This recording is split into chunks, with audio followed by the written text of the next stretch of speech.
Oke, Assalamualaikum warahmatullahi wabarakatuh. Masih di materi tentang dunia kepenulisan. Pada materi kali ini, di video ini, saya akan menjelaskan tentang materi gaya bahasa. Gaya bahasa itu adalah salah satu hal yang terpenting di dunia kepenulisan ketika kita menulis, terutama menulis buku ya. Jadi gaya bahasa ini digunakan agar supaya si pembaca itu dapat merasakan hal yang kita ingin sampaikan ke pembaca tersebut, sehingga dengan gaya bahasa yang kita tulis tanpa disadari pembaca akan terhanyut atau terbawa perasaannya sesuai dengan pesan yang ingin kita sampaikan, seperti itu. Nah, secara pengertian gaya bahasa itu kalau di materi pelajaran bahasa Indonesia itu bisa dibilang ya majas ya.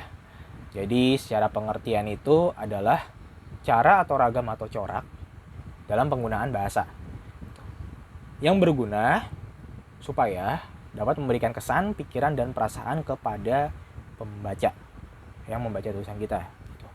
Nah, ada jenis-jenis gaya bahasa.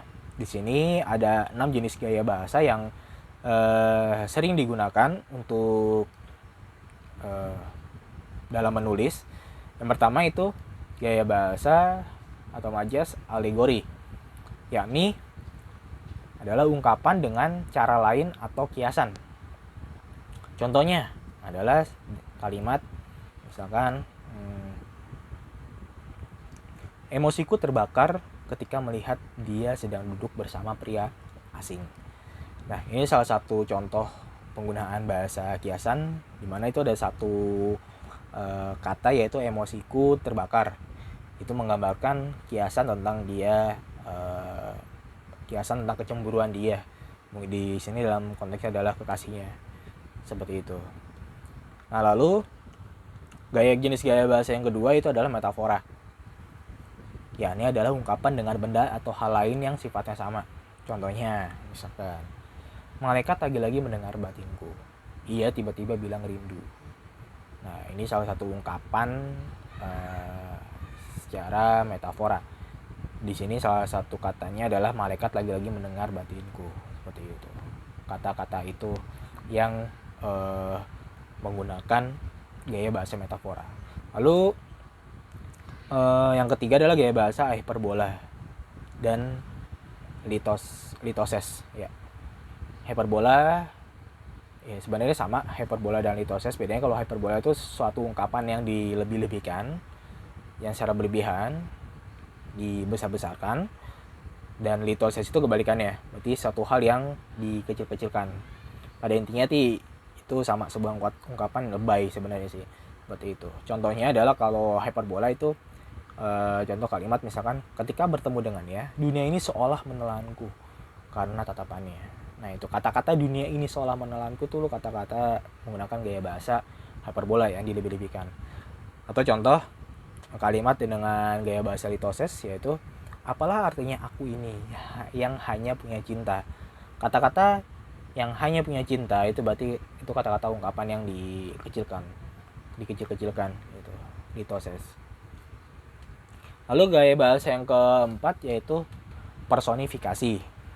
Ya, ini adalah ungkapan perilaku manusia oleh benda atau hal lain. Contohnya dalam satu kalimat misalkan ia terkulai bagai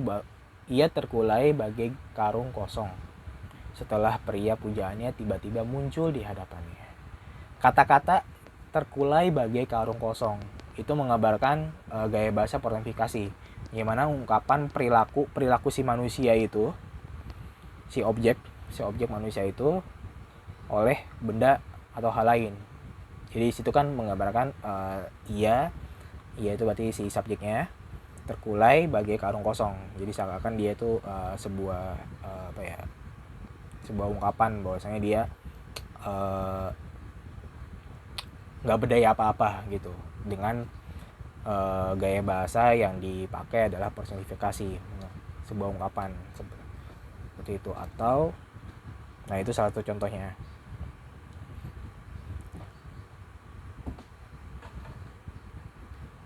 Nah, lalu yang kelima itu adalah gaya bahasa fabel. Fabel ya, yaitu ungkapan perilaku binatang dalam sifat manusia. Ungkapan perilaku binatang dalam sifat manusia. Contohnya adalah cintamu seperti ular, licik memainkan perasaanku.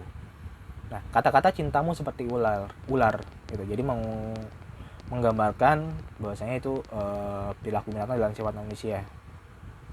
Gitu. Jadi seakan-akan cintanya dia itu seperti ular yang licik dan ya seperti itu. Jadi itu salah satu contoh untuk penggunaan gaya bahasa menggunakan majas fabel.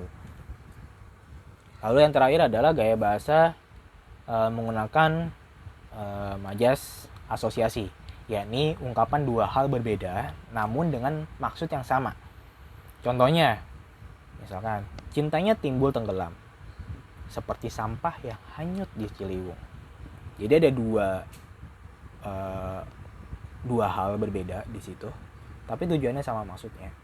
Jadi kata-kata cintanya timbul tenggelam itu satu, lalu seperti sampah yang hanyut di Ciliwung. Nah, itu sebuah dua ungkapan hal yang berbeda, tapi dengan maksud tujuannya itu yang sama. Seperti itu. Nah, itu tentang beberapa contoh tentang gaya bahasa yang bisa kita pakai dalam menulis, terutama menulis buku, supaya kata-kata yang kita gunakan itu ungkapan gaya bahasa dan ungkapan-ungkapan yang kita pakai dalam menulis buku itu dapat lebih ngena kepada si pembaca. Jadi kamu bisa menggunakan beberapa varian gaya bahasa dalam satu tulisan seperti itu. Tinggal gimana cara kita mengemas sesuai dengan pesan yang ingin kita sampaikan di dalam tulisan tersebut. Oke. Nah, untuk supaya kita melatih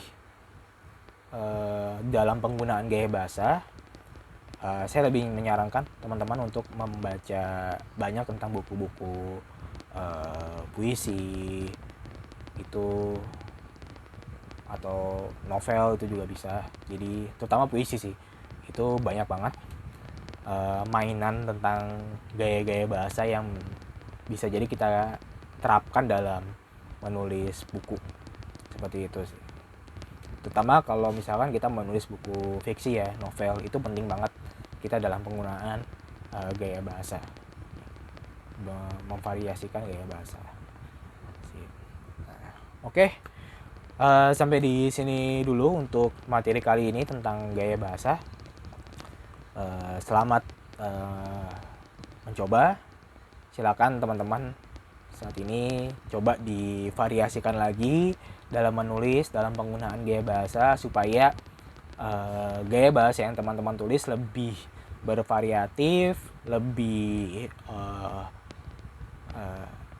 enak dibaca, dan pembaca pun akan lebih nyaman dan lebih kebawa suasananya dengan tulisan yang teman-teman tulis, dengan pesan yang ingin teman-teman tulis. Oke, sampai di sini dulu. Sampai jumpa di materi selanjutnya. Wassalamualaikum warahmatullahi wabarakatuh.